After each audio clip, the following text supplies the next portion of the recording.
Welcome to Retail Crime Uncovered, the go-to podcast for anything and everything retail crime related. I'm your host, Professor Emmeline Taylor.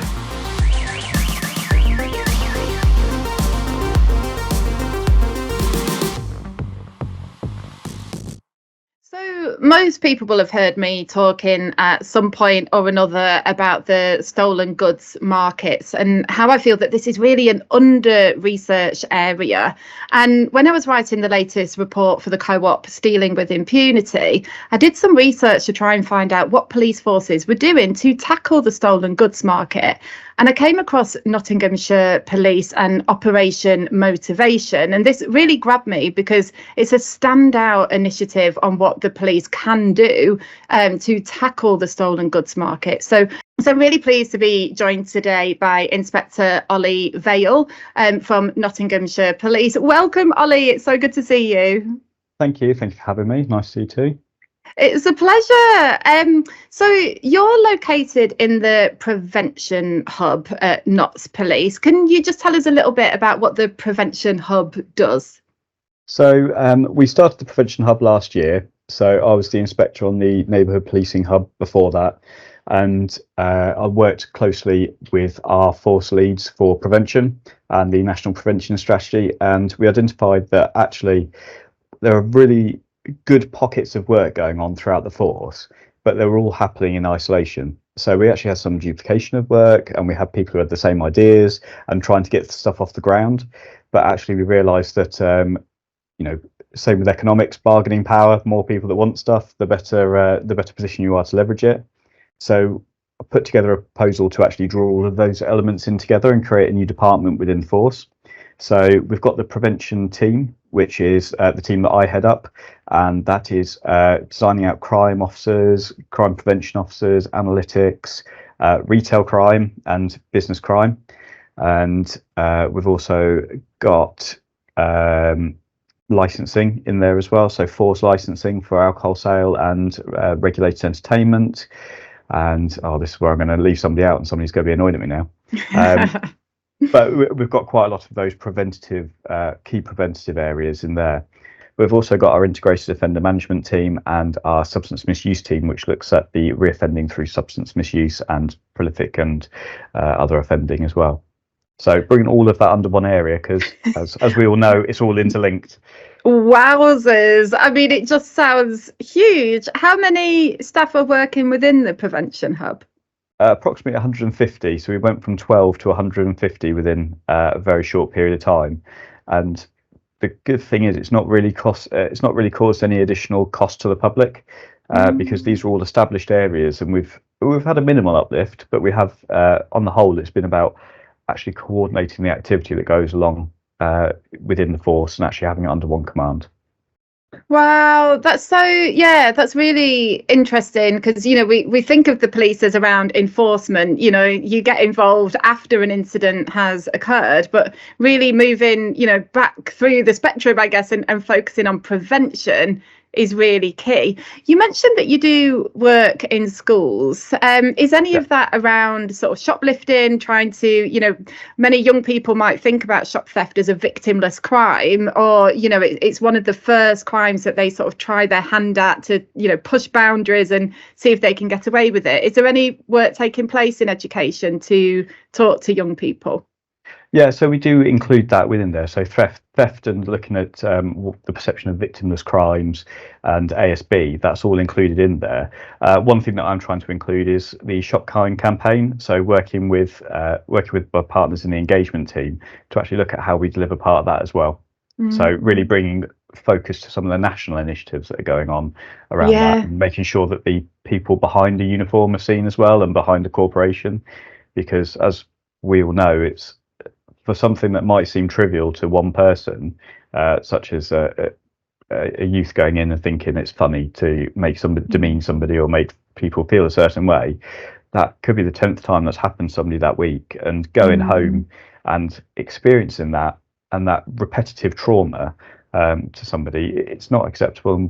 But they need to understand that, and while they're in their formative years, it's really important we get that messaging across. Yeah, definitely. And it's such a great initiative, the Shop Kind campaign, to really highlight, these are just everyday people working in the community, and they deserve the respect of customers, no matter how bad a day or how frustrated somebody is in a store.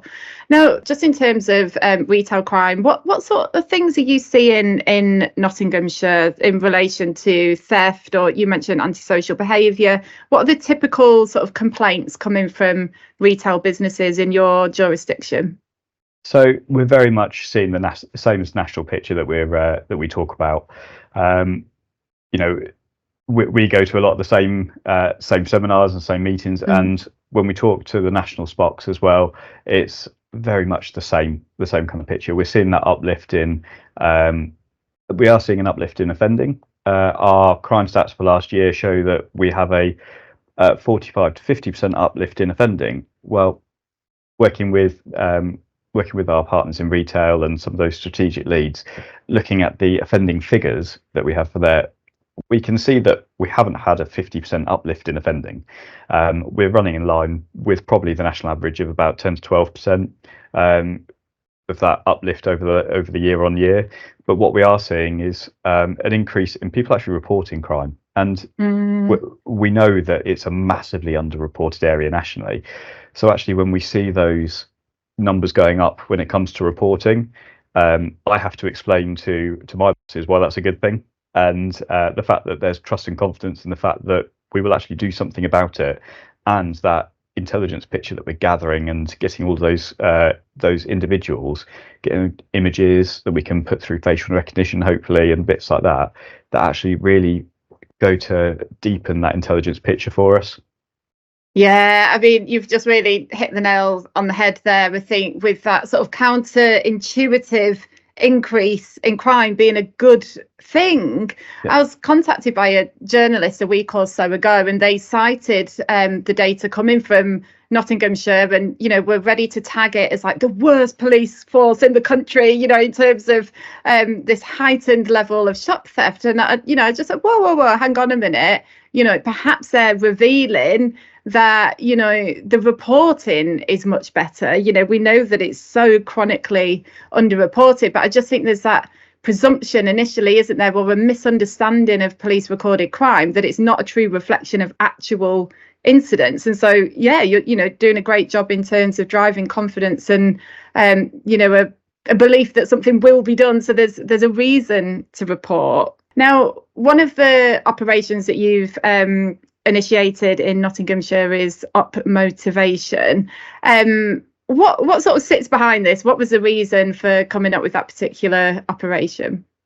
So I took over as the retail crime tactical lead in 2022, and so fortunate to have probably she's the award-winning Joe Baxter, I call her, and she's an absolutely phenomenal superstar in the retail crime world from a policing perspective, and we're very lucky to now have another who's been forged in her image with Kelly Stevens as well. And we're really lucky in that sense that the force had already pre-invested in that. So when I took over the team and I had them there, the biggest thing I could do was actually listen to them. I had my preconceptions about retail crime, and I make no bones about that, because I think it's indicative of policing in general, that we do have these perceptions around actually what is retail crime and why aren't retailers doing more about it.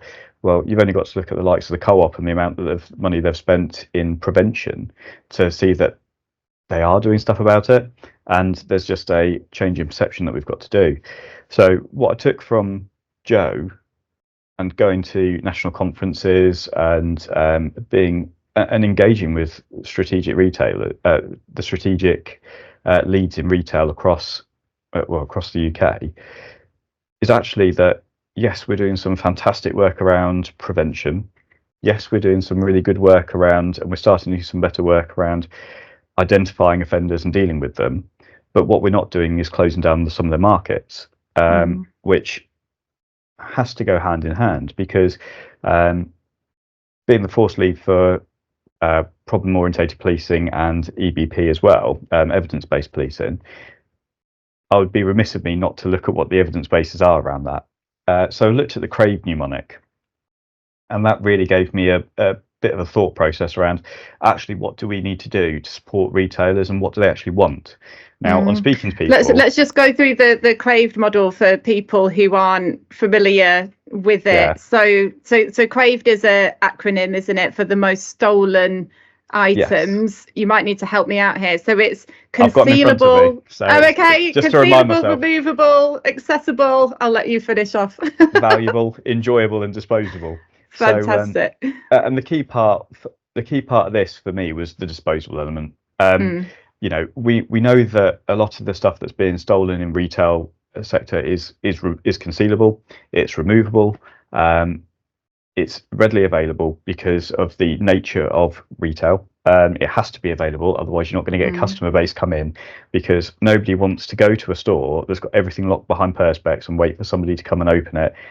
That's going to drive sales down. It's never going to work, and we as the police need to acknowledge that and actually put ourselves in the retail sector's position as well. It's all well and good saying, well, you need to lock all this away. You can't lock everything away. People aren't going to queue for butter, they're not going to queue for ham. It still has to be there. So and while it might not be things that are enjoyable or overly valuable, when you look at volume, it needs to be, you know, these are things that are functional and people need, especially in time when we've had cost of living crises. I mean, we can't blame everything on that because retail crime's been happening since day dot.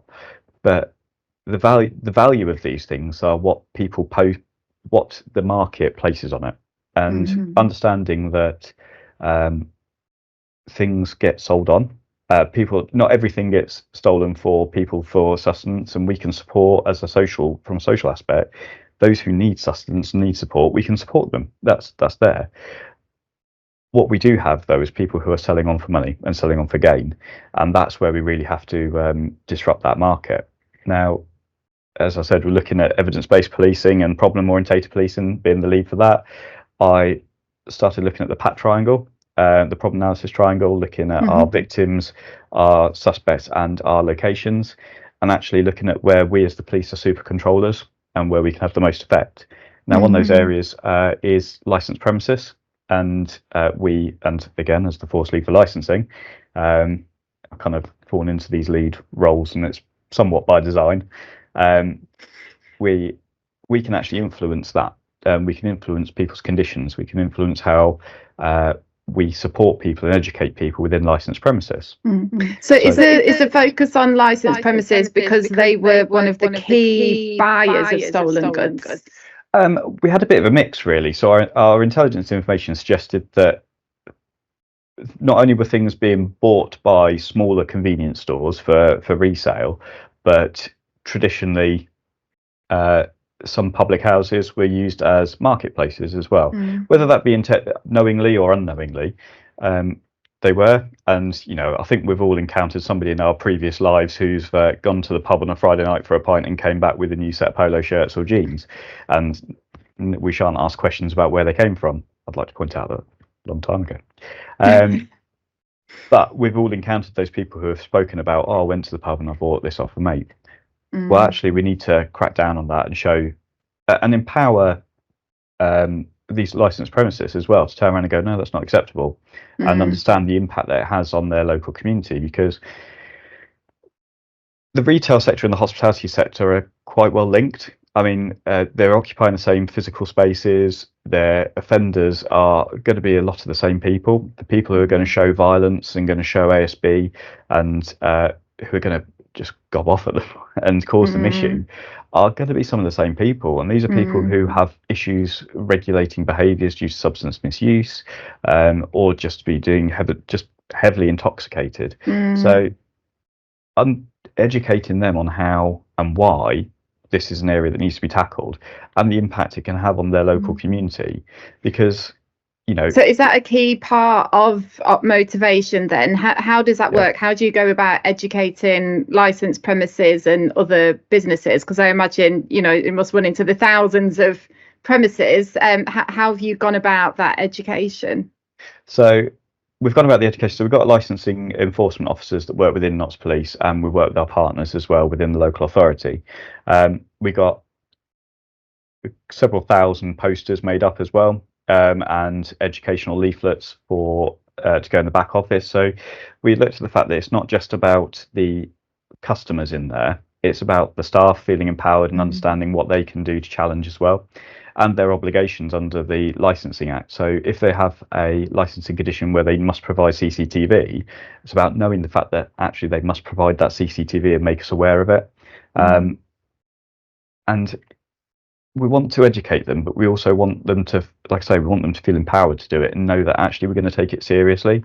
And it's not just going to be put down a long list of jobs that we've got to get to, that our colleagues in neighbourhood policing will go out and support them. And we've had we've had a couple of good results out of it as well.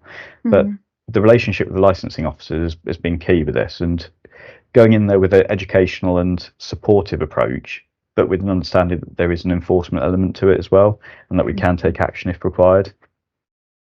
I think that's really important for businesses to recognise the impact that it can have if you have people selling goods on your premises.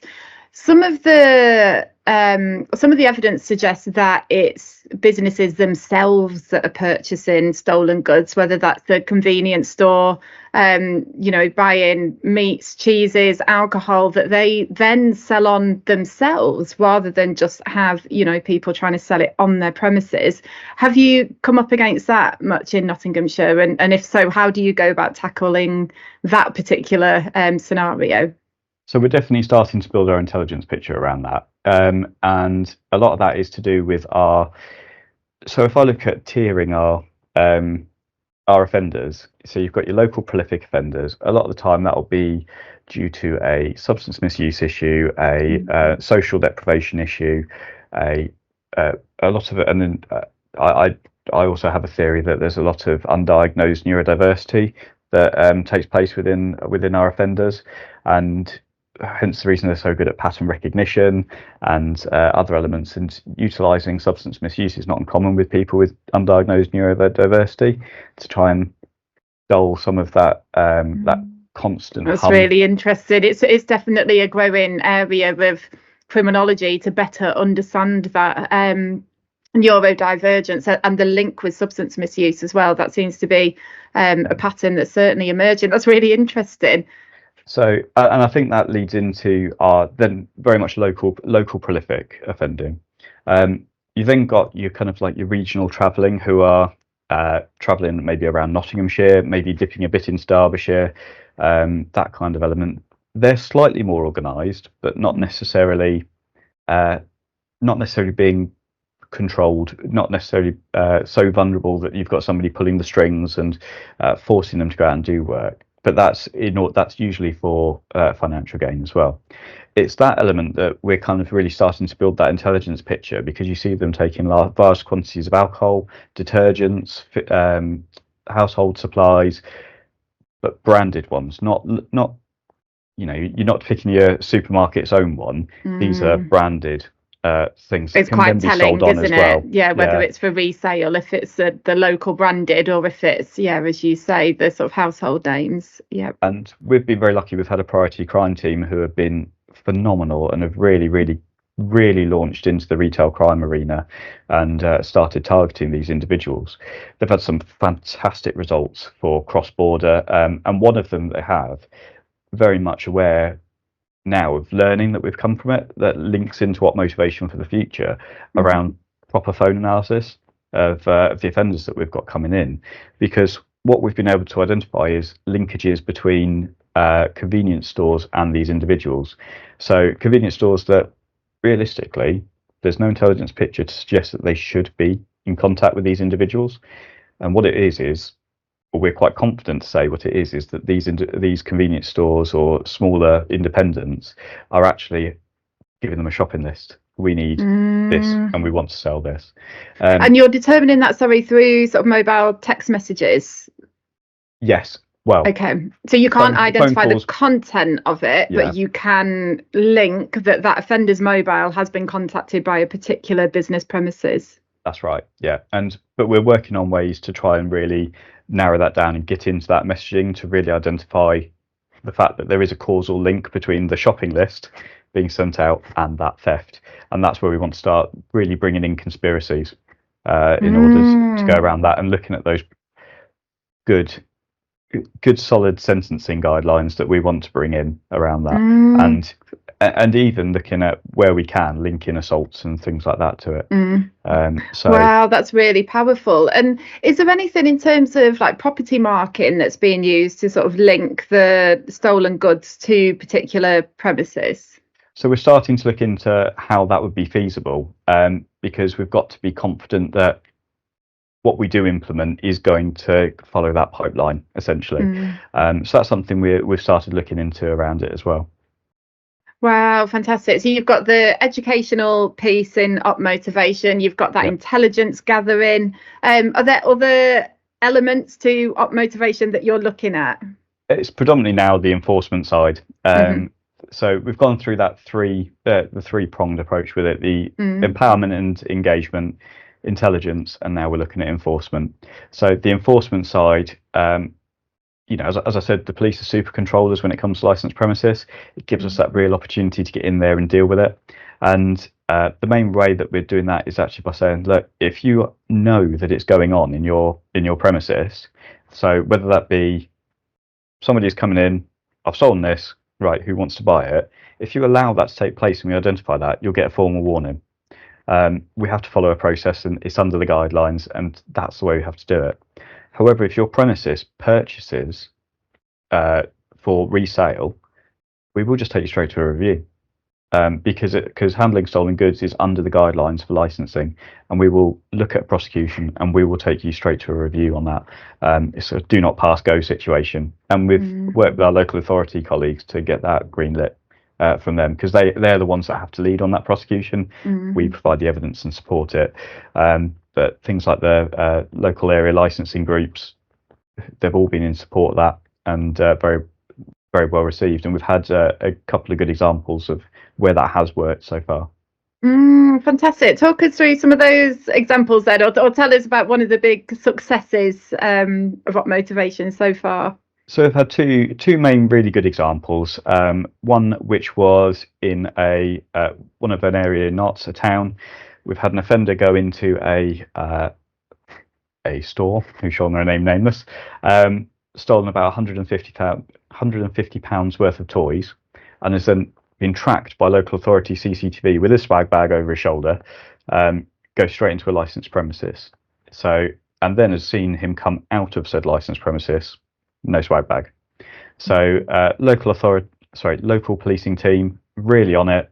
CCTV have shouted up. They've gone, yeah, we'll go to that premises.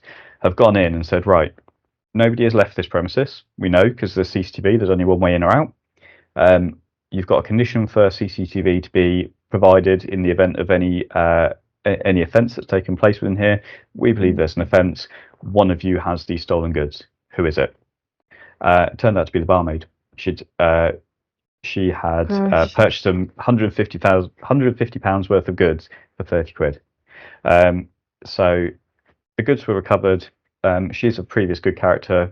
She was a personal license holder. Yeah, she's a personal license holder, and so we could have arrested, but we wouldn't have gained anything. We've gathered all of our evidence. We know where we are. So we brought her in for a voluntary interview, and she was given a conditional caution for handling stolen goods. That condition was to repay with some community work, as well as engage with us in other aspects. And that was under the new immediate justice pilot that's been levied out by the government. And were those goods then recovered and returned to the store they were taken from? And they're all in saleable, resaleable condition, so there was no particular loss there, which was wonderful. We also a few days later picked up the offender, and he was charged as well for multiple thefts. You'll be surprised to know.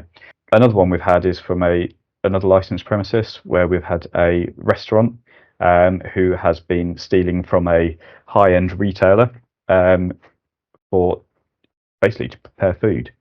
And so but they when you were a say licensed stealing, premises. were they stealing to order then, or they were just purchasing items sort of that had already been stolen? Were you able to sort of determine how that had come about? They were going out and doing it themselves for their own Oh restaurant. gosh. Yeah, Right. Oh, I see. So wait a minute, let me get this right. So the restaurant proprietor, the owner or the head chef was yeah, actually going out and just stealing all of the stuff to then cook up for their customers. yeah. Wowzers. Gosh, yeah, So tell me about this one. yeah, well, it is genuinely as simple as that. Was the information intelligence continually being caught on camera, eventually Mm. identified, and when interviewed, and they were arrested on on this occasion, and when interviewed, it transpired that it was for the restaurant, and they were basically selling on the stolen goods through in just a different guise. It was just being prepared Mm. in a different way. So we're currently going to review for that individuals to make sure that they don't have a license either to sell alcohol within their premises, which is going to greatly impact their long term viability as a Mm. restaurant. Were they stealing alcohol as well to then sell on, or so No, it was food? yeah, and I get, I totally get times are hard, or times have been hard for the hospitality industry, but that knock-on effect to the economy and the impact it has for people, it doesn't give somebody the right to to provide that same impact and impact on somebody's livelihood Mm. just because they're struggling as well. Mm. It doesn't work like that. That's not how society works. Yeah, I mean, yeah, I've always talked about it as being, somewhat cannibalistic when you have one business stealing from another business, Yeah. for their, to boost their own profits. Gosh, that's the first time I've heard of it being somebody stealing directly, without going through the sort of middleman to, almost do the dirty work that they then benefit from. Wow, gosh. So yeah, I love that sort of multi-pronged approach that Up Motivation is taking, and the fact that, it runs right through from prevention and then to enforcement as well. If if another police force, whether that's in the UK or internationally, was looking to set up a similar model, what's your top advice? How do you go about setting up a initiative that targets the stolen goods market? Um, so Essex Police have worked with us and they've implemented Op Peddler off the back of our model. So we worked really well with them. We had a good relationship through the Spot Connect work that we've got, and there was no problem with sharing that.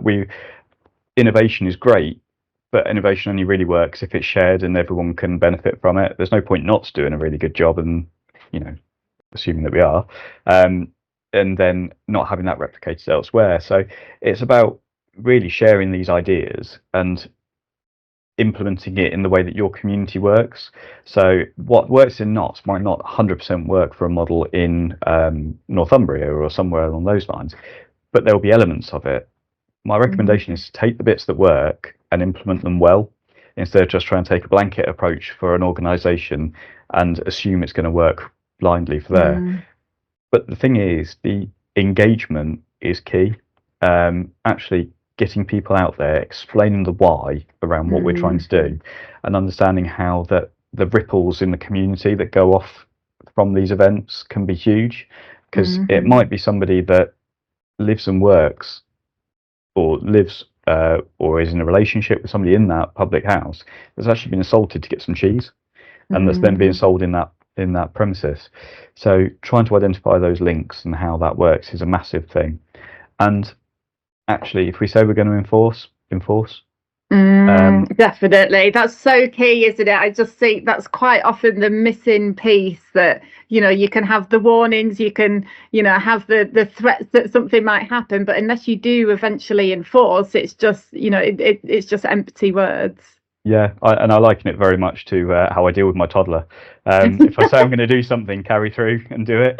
Otherwise, it's just it's an empty threat later on, isn't it?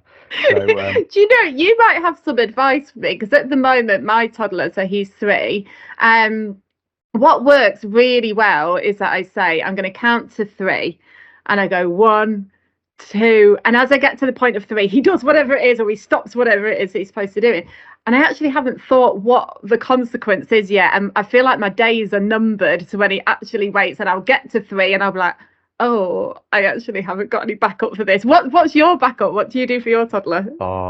Mine is he's just got to go upstairs to his room. But I know, and I hate doing it because we don't want to make it a sad space for him. But ultimately he's feral, and he was born on the day we went into lockdown, and right, yeah. So I think because of that first year for him was definitely impacted. Do you know, I think my countdown from 3 is now going to be that I've spoken to a police officer, and if he doesn't behave himself, I'm going to have to contact Ollie again. We don't want to be afraid of us, because if they're ever in trouble, we want them to come to us. But no, it does have I've told my son I'll arrest him. Let's see how that goes. So really, there's a burning question for me, and that's, how do you come up with the name for all these operations? Do you have like a special unit that is just churning out operation names? Yeah, it's true. That wasn't the answer I was expecting. No, we kind of do.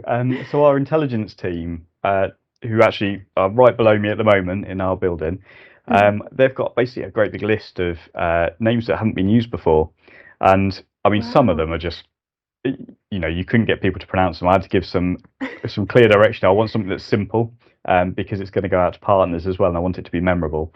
And I wanted it to link to the Crave mnemonic, and when we look at motivations as to why people steal, that's why I chose up motivation, because I wanted to be representative of what we're trying to disrupt. Yeah, fantastic. Can you share with us what some of the sort of humdingers have been over the time? Are they? Do you know what? I genuinely can't remember them now, but there's some which are really convoluted, like scientific names for things. Right. I'm not going to remember how to spell that, let alone somebody else try and remember it. So steer clear of those ones. And I'm very much of the lines of keep it simple, stupid for me.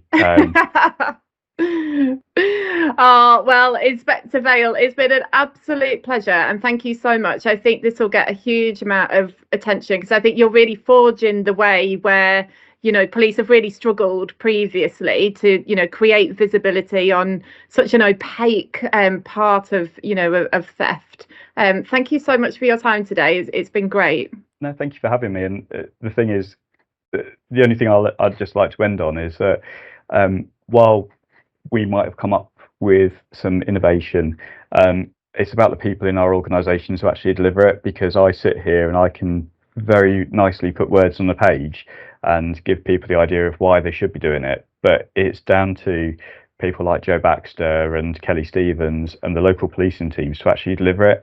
And while we do well and we are viewed well, it's all down to their hard work, and that's the only thing I can really say on it. We can't, as leaders in the police, put our thumbs up and go, we're doing a great job. It's them doing a great job and we're taking credit for it. So yeah. A joint effort, I think. But no, you've got some fantastic stuff there. Absolutely. Working really hard in this space. Okay, thank you. Take care.